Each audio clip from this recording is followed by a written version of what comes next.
kai dan banza kake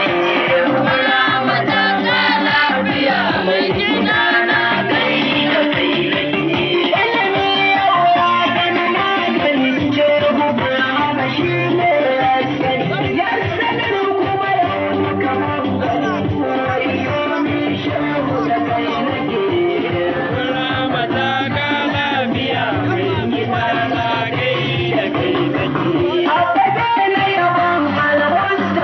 shehu ni ban gadon karka ba kai ka zamto kai tsawon gaba a cikin kakoni nan yake shehu Burhama ta ka lafiya mai gida na kai da kai nake shehu Burhama dai kuma ka isa kai kadai ne nesa kana kusa ba kamar kai dai na farfasa wasu sanari ne zan farfasa ka ji komai ni a gare ni babu rana ta ganye maki kai ka zamto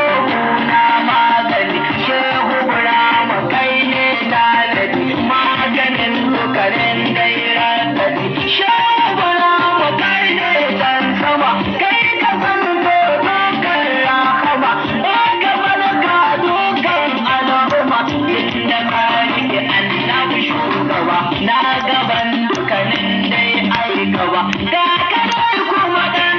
Fadima dai gidan manzon ya sama lambaran ka girma ce hana sannu gausi muradina kai ne Allah shi sauƙaƙa, Allah ne ya sauƙaƙa. Kai!